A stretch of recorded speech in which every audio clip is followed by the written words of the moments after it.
금요일 저녁 우리 함께 같이 이제 갈라디아서 말씀을 함께 생각하고 있습니다. 우리 이제 지난주에 첫 시간이었고 오늘 이제 두 번째 시간이죠. 지난주에 이제 갈라디아서 이제 성경을 읽어 나갈 때에 우리가 만나게 되는 여러 가지 좀 불확실한 것들에 대해서 말씀을 드렸습니다. 갈라디아서뿐만이 아니라 성경의 곳곳에 참 우리가 알기 어려운 또는 또 여러 가지로 좀 불일치되는 것 같은 때로는 좀 불분명한 명확하지 않은 이런 것들이 곳곳에 이제 나타나는 것을 우리가 보게 됩니다. 갈라디아서의 경우에는 이게 언제 쓰여졌는지 또 이 글을 읽을 대상들이 갈라디아라고 했는데 그것이 남갈라디아인지 북갈라디아인지 아니면 전부 다인지 우리가 알 수가 분명하게 없습니다. 그러나 이런 불분명한 점이 성경 가운데 있다고 해서 그것이 성경의 권위를 훼손하는 것은 아니다 라고 또한 말씀을 드렸습니다. 왜냐? 이것들이 오히려 우리에게 더 큰 은혜를 줄 수 있기 때문이다. 이런 것을 말씀드렸습니다. 이 좀 불분명한 점들 때문에 오히려 우리가 성경 읽을 때에 굉장히 좀 겸손하게 우리가 말씀을 읽게 되고 분명하게 드러났다면 우리가 너무나도 다 아는 것처럼 이렇게 교만하게 될 수가 있습니다만 우리가 잘 읽어도 알 수가 없는 이 어려운 것들이 있기 때문에 우리 겸손함 속에서 하나님의 말씀을 읽게 되는 그런 효과가 있고요. 그리고 또 이것을 통해서 우리가 더 많이 성경을 읽게 되는 그러한 유익도 있게 되는 것이죠. 우리가 다 알 수 없지만 그러나 하나님께서 또 우리에게 지혜 주시기를 우리가 간구하면서 성경을 읽어 나갈 때에 성경 속에 하나님께서 우리로 하여금 깨닫게 하시는 역사가 있고 또 그 가운데 더 큰 은혜가 우리 가운데 임하게 될 줄 믿습니다. 아멘. 자, 이제 오늘은 이제 1절 말씀을 가지고 이제 우리가 한번 생각을 해 보려고 합니다. 자, 오늘 이 부분은 이제 이 갈라디아서라고 하는 이 편지 가운데 가장 앞부분에 나와 있는 내용이 되겠습니다. 이 편지를 보내는 자가 누구인가 라고 하는 것을 밝히고 있는 그런 부분입니다. 우리가 요즘에는 편지 많이 안 쓰시죠? 네, 많이 안 쓰는데 보통 편지 안에 들어가야 될 내용들이 어떤 게 있을까요?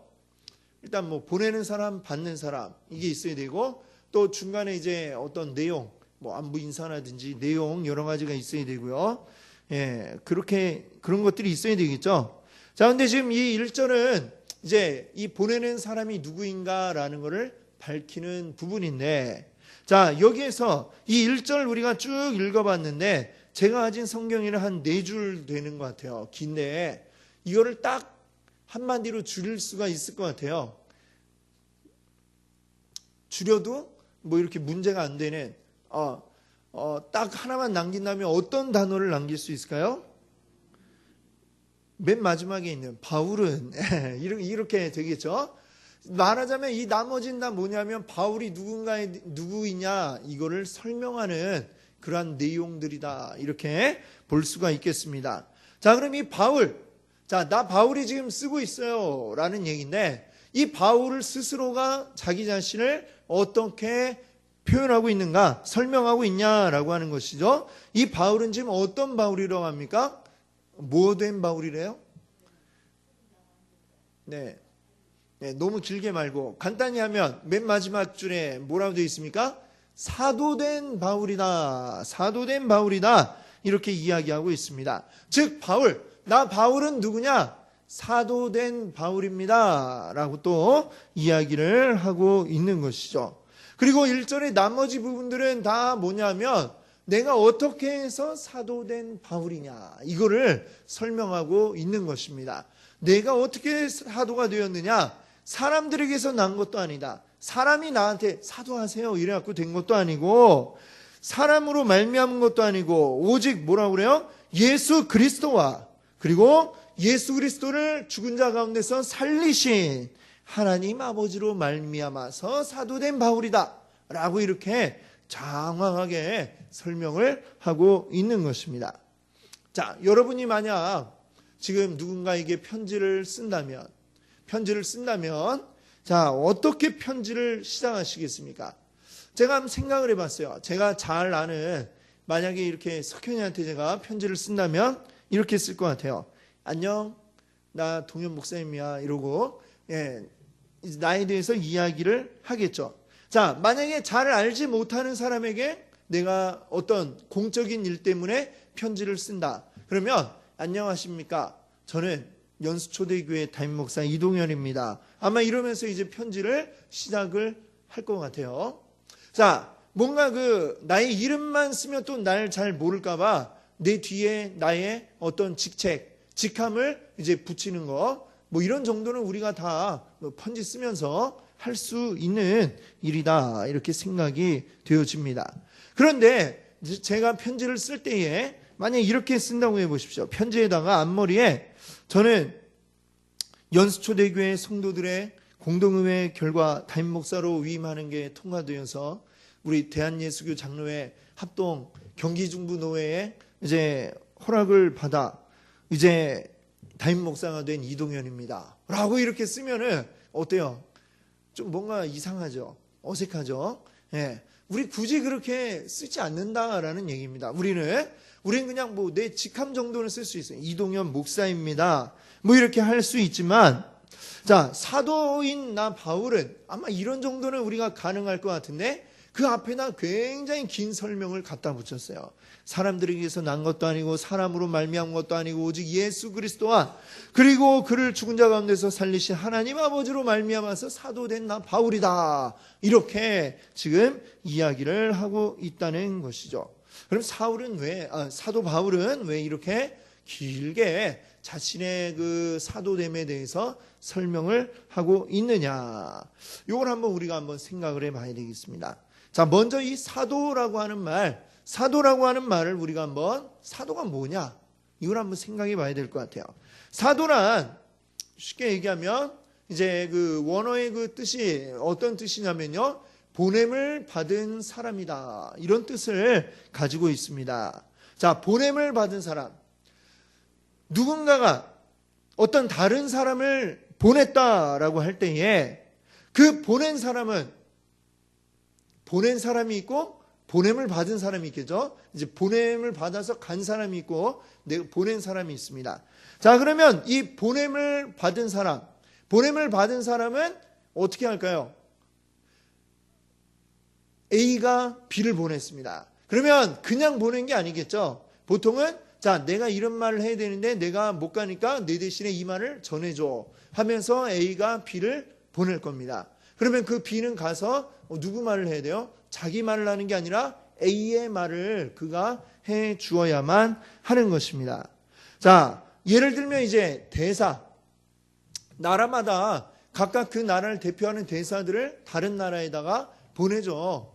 자, 또 다른 나라에서는 또 우리나라에 대사가 와 있고 그렇습니다. 자, 이 대사라고 하는 사람은 어떻습니까? 내 몸은 지금 다른 나라에 나가 있지만 그 나라 안에서 나는 우리나라를 대표하는 사람으로 가 있는 것이죠. 그래서 내가 그냥 하고 싶은 대로 아무 말이나 해도 그것이 어떻게 거기에 들려지냐면 그 나의 말은 내 나라를, 우리나라를 대표하는 말로 들려지게 되는 것입니다. 그렇기 때문에 대사들은 함부로 쉽게 자기 생각나는 대로 막 아무 얘기나 해서는 안 되고 굉장히 신중하게 그 나라를 대변하는 말을 해야만 되는 게, 또 자기 행동도 나라를 이제 나타내는 행동을 해야 되는 것이 바로 대사이죠. 이 대사가 바로 보냄을 받은 사람인데, 자, 쉽게 말하면 사도가 바로 그러한 대사와 같다, 이렇게 생각을 할 수가 있는 것이죠. 자, 그러면 이 사도도 보냄을 받았다라고 했는데, 그러면 사도의 할 일은 무엇일까요? 사도의 할 일은 자기의 일을 하는 것이 아니고요, 사도를 보낸 그 자를 위해서 말을 하고 일을 해야 되는 게 바로 이 사도의 본분이라 말할 수 있겠습니다. 자, 여기서 사도는 지금 누가 그를 보냈느냐라고 하는 게 굉장히 중요하죠. 사도 자신보다도 누가 그를 보냈느냐라는 게 바로 그의 어떤 모습을 증명해내는 것이다, 이렇게 말할 수가 있습니다. 사도는 누구의 보냄을 받은 자를 사도라고 하느냐? 예, 그렇죠. 사람의 보냄을 받은 자는 사도라고 말을 하지 않는다는 것입니다. 1절에 그러니까 이렇게 얘기하죠. 1절에 사람들에게서 난 것도 아니요 사람으로 말미암은 것도 아니요. 그래서 나는 사람에게 보냄받은 자가 아닙니다 라고 이렇게 얘기합니다. 자, 물론 이 사도 바울을 보면 전혀 사람과 상관없이 일해 왔느냐? 또 그렇지는 않아요. 그렇죠? 안디옥 교회, 우리가 안디옥 교회 사도행전 그 13장을 보게 되면 바울이 파송받는 그 장면이 나오지 않습니까? 안디옥 교회 교사인 5사람이 함께 모여서 금식하며 기도할 때에 성령이 그 가운데 역사하시면서 바울과 바나바를 파송해라 이렇게 말씀하셨습니다. 그래서 이제 안디옥 교회에서 처음으로 이방인들을 향해 파송받은 2사람 바울과 바나바였던 것이죠. 그들이 바로 최초의 선교사가 되었던 것입니다. 물론 안디옥 교회 사람들이 파송을 했죠. 그러나 그 가운데에 분명 우리가 알아야 할 것은 사람들이 어떤 마음을 그냥 사람들이 그냥 우리 한번 해볼까요 해갖고 한 게 아니라 성령이 그들을 움직이셔서 파송하게 하셨던 것입니다. 자, 그뿐만 아니라 이 바울이 나는 사도다라고 말할 수밖에 없는 그 중요한 이유가 있는데 바로 사도행전 9장에 나오는 그 이야기일 것입니다. 사도행전 9장에 보시면 자, 어떤 이야기가 나오느냐? 바로 바울이 예수 그리스도를 만난 그 이야기가 나오고 있습니다. 바울이 어떻게 예수 그리스도를 만났을까요? 원래는 예수님 살아생전에는 바울이 예수님 본 적도 없는 사람입니다. 좀 소문은 들었을지 모르겠지만 그는 한 번도 예수님 본 적이 없는 사람입니다. 근데도 어떻게 내가 사도 되었다라고 말하느냐? 바로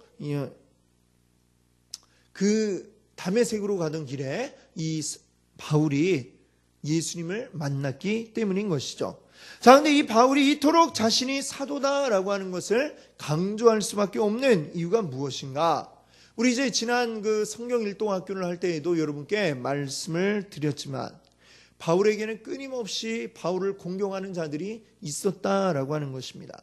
바울의 사도성을 의심하는 자들이 있고 그것을 가지고 사람들에게 분란을 일으키는 자들이 곳곳에 있었던 것을 우리가 보게 됩니다. 예수 그리스도를 믿지 않는 상관없는 그 바리새파 사람들뿐만이 아니라 그리스도인이라고 하는 자들 가운데도 바울의 사도성을 의심하는 자들이 있었습니다. 바울의 사도성을 의심한다는 것은 무엇입니까? 바울이 과연 예수 그리스도를 만난 적이 있느냐 이것을 가지고 그들을 판단하려고 했다라고 하는 것이죠. 자, 그러면 사도는 과연 누구를 우리가 사도라고 부르느냐?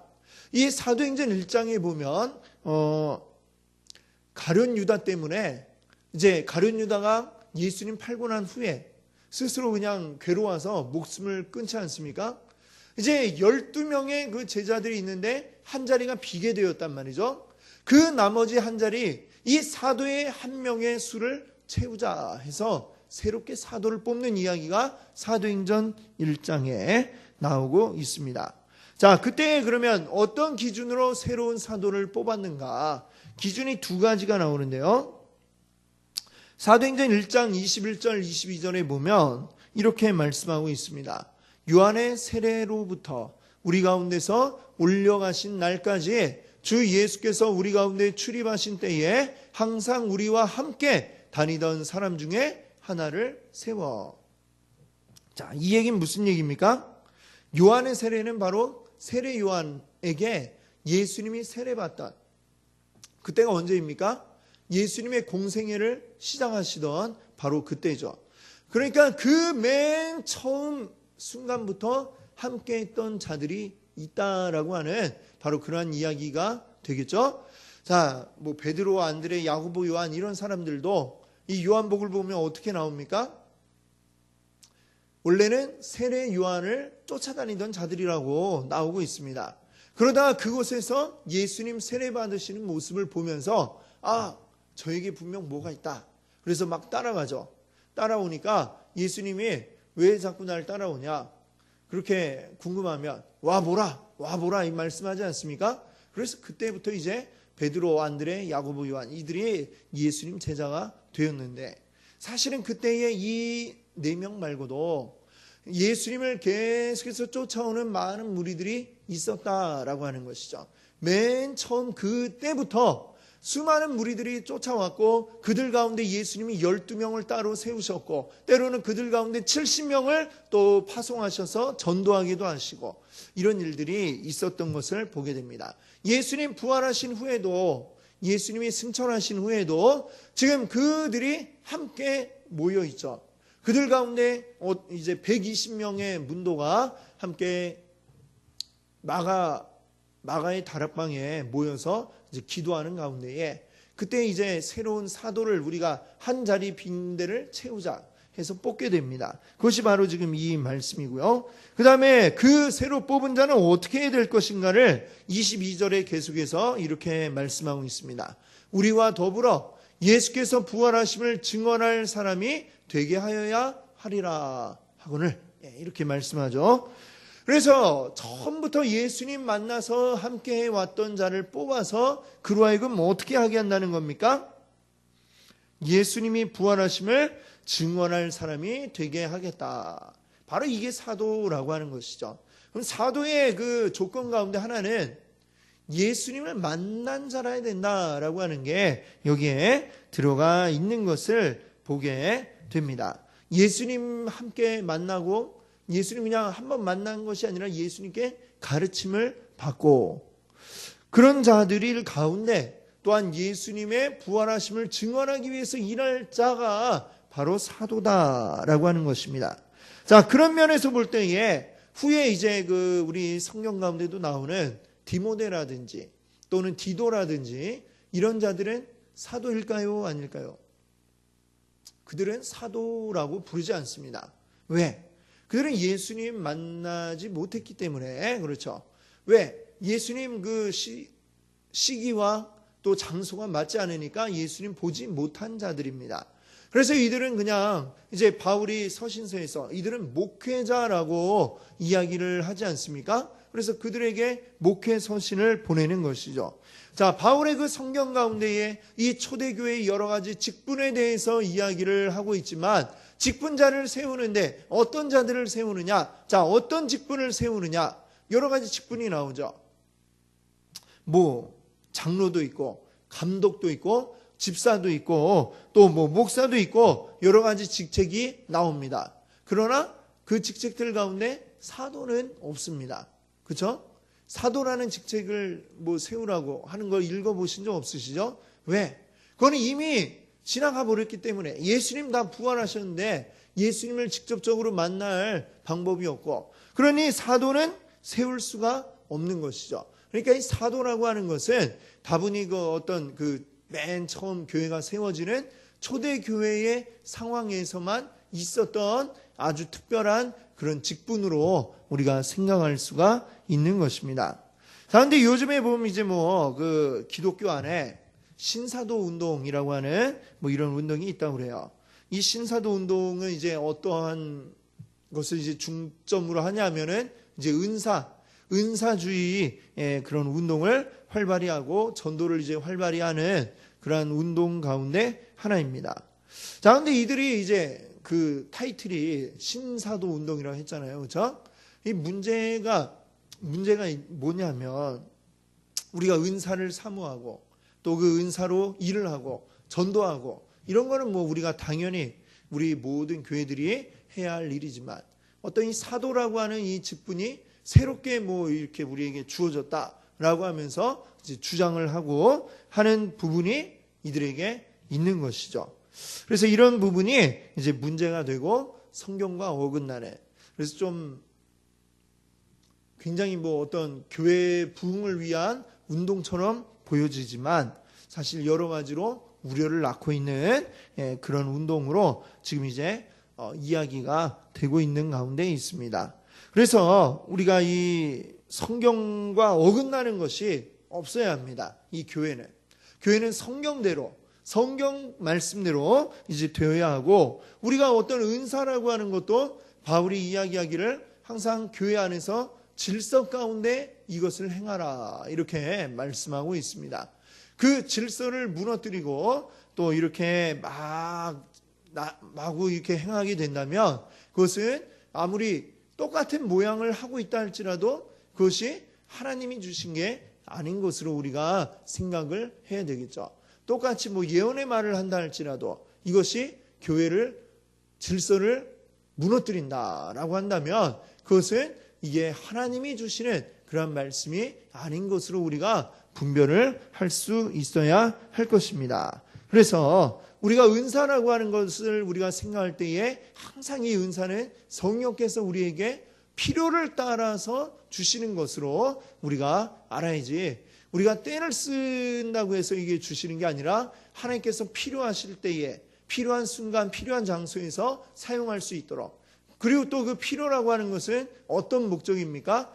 하나님의 나라를 위해서, 그리고 하나님의 그 일을 행하는 교회의 질서를 세우는 데에 필요로 해서 하나님이 주시는 것이다 라고 하는 것을 우리가 기억해야 하겠습니다. 그래서 그런 것들 모든 것이 우리가 질서 가운데, 하나님은 질서의 하나님 아니십니까? 그렇죠? 맨 처음 그 천지 창조라고 하는 것도, 천지를 창조하시는 것도 무질서와 혼돈을 질서 있게 만드신 것이 바로 창조다, 이렇게 우리가 이야기할 수가 있겠죠. 그래서 우리가 모든 것을 주님의 은혜 가운데 우리가 질서 가운데 모든 것이 이루어지기를 또한 소망할 수 있기를 바랍니다. 아멘. 자, 그러면 이 바울이 이제 말씀드린 것처럼 바울은 예수님 생전에 만난 적이 없는데 왜 사도라고 주장하냐? 사실은 이게 그 바울이 사도가 아니라고 주장하는 자들의 주장이었던 것이죠. 자, 그런데 이 바울이 예수님 만난 이야기가 사도행전 9장에 나온다고 말씀드렸죠. 그리고 다메섹에 있는 그리스도인들을 핍박하려고 막 이제 달려가는데 그때 예수님이 갑자기 탁 나타나십니다. 강한 빛으로 나타나셔갖고 네가 왜 나를 핍박하느냐? 제가 언제 주를 핍박했습니까? 근데 이제 예수님이 그러시죠. 나를 믿는 자들, 이 자들을 핍박하는 게 곧 나를 핍박하는 것이다. 주님이 이렇게 말씀하셨습니다.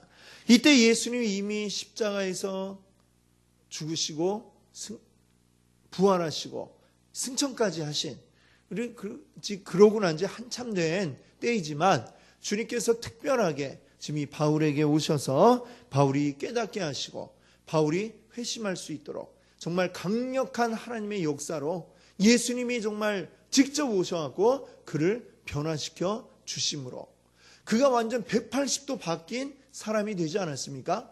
어떻게 보면 참 열정을 가지고 있었기 때문에, 비록 반대편으로 열정 가지고 있었지만 열정이라는 게 있었기 때문에 그게 확 방향이 180도 딱 바뀌니까 반대로 예수 핍박하던 자에서 예수 증거하는 자로 이렇게 대변신을 하게 되었던 것을 보게 됩니다.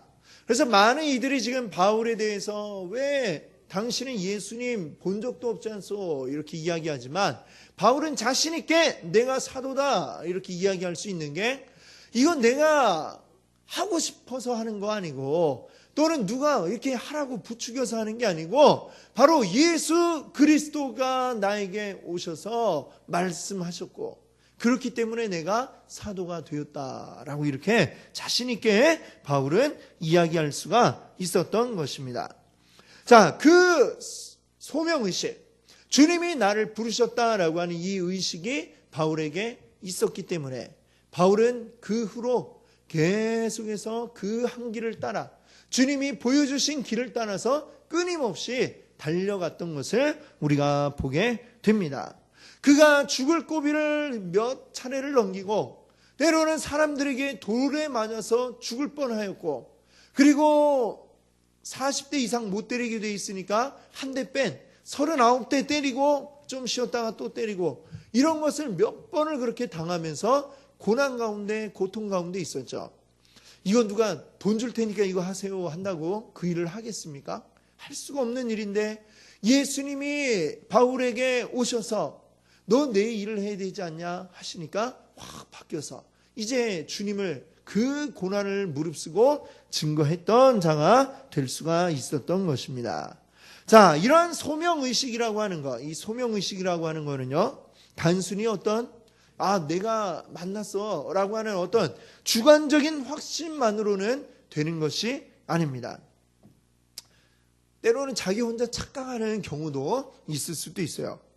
되게 보면 이제 요즘처럼 살기 어렵고 불경기가 오래되다 보면 그럴 때 굉장히 많은 사람들이 나는 아마 하나님 목사하라고 부르셨나 보다 하고 이제 신학교의 문을 두드리는 그런 경우가 굉장히 많습니다. 사업에 실패하고 나서 목사 역시 나는 이거였어 하고 이제 바뀌는 경우들을 많이 보게 됩니다. 자, 근데 이렇게 실패하고 이렇게 떠밀려갖고 신학교로 와서 목회의 길로 들어가면 세상 일만 실패하는 게 아니라 하나님의 일에서도 실패하고 굉장히 어려움을 겪게 될 가능성이 많이 있습니다. 왜냐하면 실제로 하나님 부르신 게 아닌데 그냥 이렇게 환경 가운데서 그냥 그런가 뭐 이렇게 생각하고 하나님의 일을 안 해서 이렇게 고난을 주시나 보다, 자기 혼자 착각 속에 그런 경우도 있는 것이죠. 힘들다고 다 목회자가 돼야 되는 거 아니고 또 믿음 좋다고 다 목회자 돼야 되는 것도 아니고 분명히 우리 주님께서 각각에게 맞는 일들을 맡겨주시고 부르셨기 때문에 어떤 하나님의 일을 한다라고 하는 그 소명에 있어서 주관적으로 그런 것 같아 라고 해서는 또 안 되는 게 또 역시 그러할 것 같습니다. 그래서 주관적일 뿐만 아니라 객관적으로도 이게 나의 소명이 확증이 되어야만 하는 것이죠. 객관적이라는 얘기는 내가 하는 그 하나님의 일들 가운데에 확실하게 이제 또한 열매들이 드러나고, 그래서 하나님이 정말 나를 부르셨는지에 대한 증거들이 또 나타나게 되어야, 그래야 이제 객관적으로 주관적으로도 확신하고 하나님의 일을 하는데 전념을 할 수가 있는 것이죠.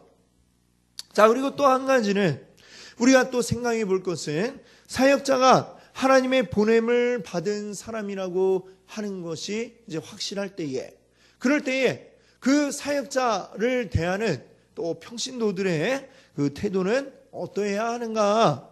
어떠해야 하겠습니까? 그를 바라볼 때에, 자, 누군가 하나님의 사역자로 부름을 받아 목회자가 되는데, 사실 뭐 이제 만약에 우리 교회 가운데서 같이 이제 잘 지내던, 평신도로 잘 지내던 분이 누군가가 내 사명을 받았다 하고 이제 목회자가 된다고 해보십시오.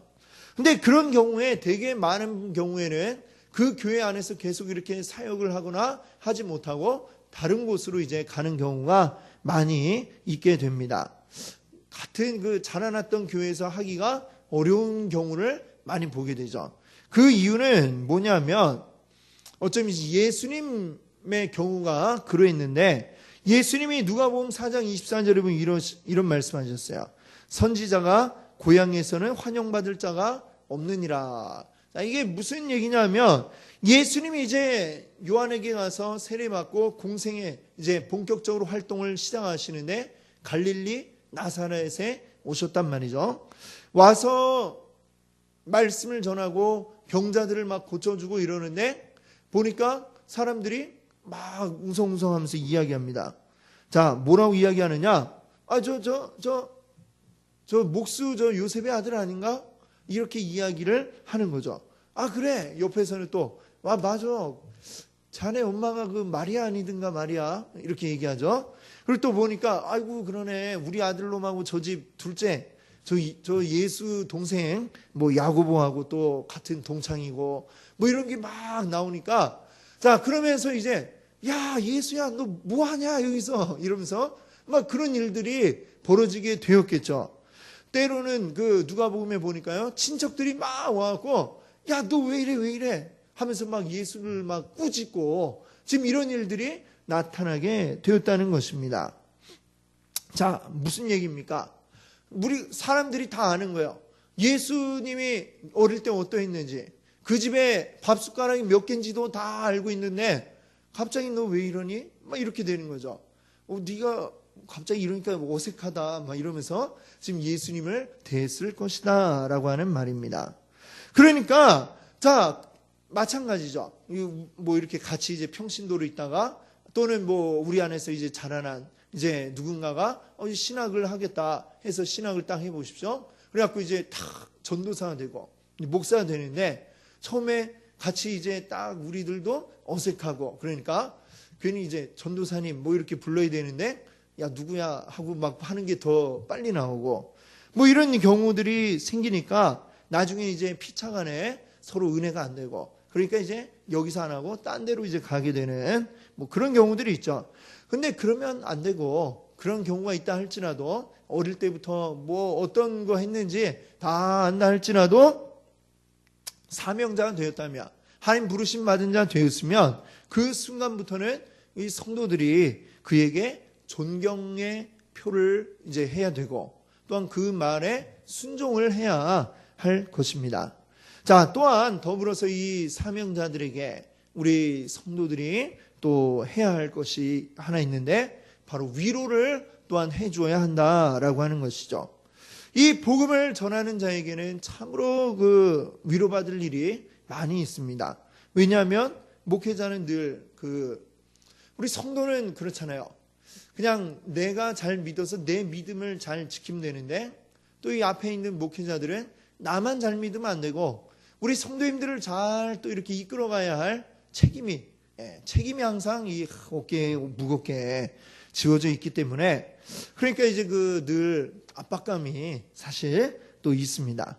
그리고 제대로 이끌지 못하면 또 주님께 책망받을까 또 늘 두려운 마음 그리고 또 어떻게 이 성도님들 앞에 내가 잘 영광스럽게 영광의 그 모습을 하나님의 영광을 잘 드러낼까 늘 이 고민 저 고민 많이 하고 또 그러면서 삶에 또 이제 절제해야 될 그런 부분들도 있고 하기 때문에 그래서 뭐 하여튼 많은 그런 어려움이 있지 않겠습니까? 성도님들께서 또한 항상 또 같이 위로와 이런 것들이 필요하다 이렇게 말씀을 드리고 싶습니다.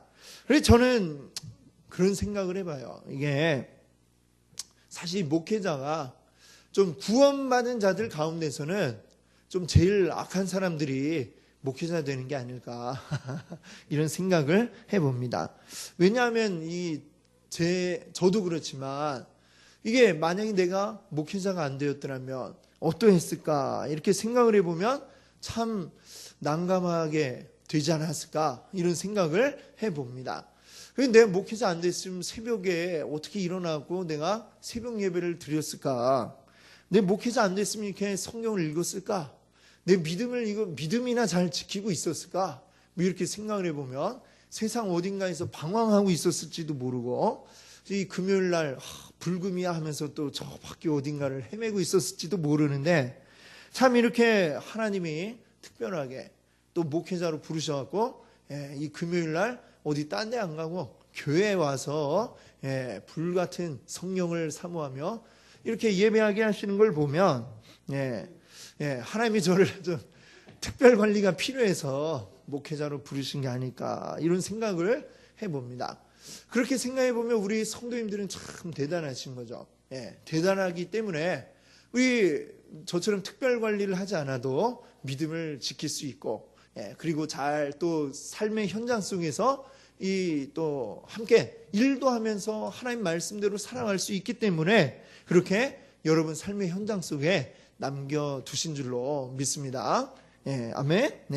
그래서 하여튼 뭐 여러 가지로 부족하니까 우리 성도님들 또 항상 기도해 주셔야 되고 또 위로도 해 주시고 또 여러 가지로 또 하나님 말씀 증거할 때에 또 그 말씀에 내 이 개인의 말로 받지 말으시고 하나님의 말씀으로 또 이렇게 받으시면 순종하시면 또 많은 은혜가 있을 줄로 믿습니다. 아멘. 자, 이제 마지막으로 이제 우리가 또 기억해야 할 것이 있는데 이 소명의식이 그럼 오늘날 뭐 이 시대의 뭐 사도에게만 아니면 오늘날의 뭐 목사에게만 있느냐? 그것은 또 아니다라고 하는 것이죠. 자, 사도나 목회자에게만 요구되는 것이 아니라 사실은 모든 하나님의 자녀들에게 요구되는 것이 바로 이 사명의식이라고 하는 것입니다. 소명이죠. 말씀드린 것처럼 목회자뿐만 아니라 우리 하나님의 자녀된 자들은, 저는 교회에서 성도들을 통해서 일을 한다라고 한다면 우리 성도님들은 여러분 삶의 현장 속에서 여러분이 만나는 그 회사의 그 동료들과 또 모든 그 이웃들과의 관계 속에서 하나님의 일을 하도록 하나님이 부르셨다라고 하는 것을 기억해야 되겠습니다. 그 우리의 주로 일하는 삶의 그 일하는 무대가 교회냐 아니면 삶의 현장이냐, 이 차이가 있을 뿐이지 소명받았다라고 하는 점에 있어서는 마찬가지라고 하는 것을 기억할 수 있기를 바랍니다. 그래서 우리는 모두가 다 함께 하나님의 일을, 하나님께서 우리에게 주신 사명들을 이루어 나가야 할 그러한 책임이 있는 것입니다. 그래서 우리 모두가 사도와 같이 보냄을 받은 자들입니다. 예수님, 하나님, 성령님의 말씀을 증거하라고 보냄을 받은 자들인 것을 믿으시기 바랍니다. 아멘. 자, 오늘 지금 이곳에 우리를 보내신 분, 바로 내가 아니고 또 누군가가 아니고 하나님이 오늘 이 자리에 우리를 부르신 줄 믿습니다.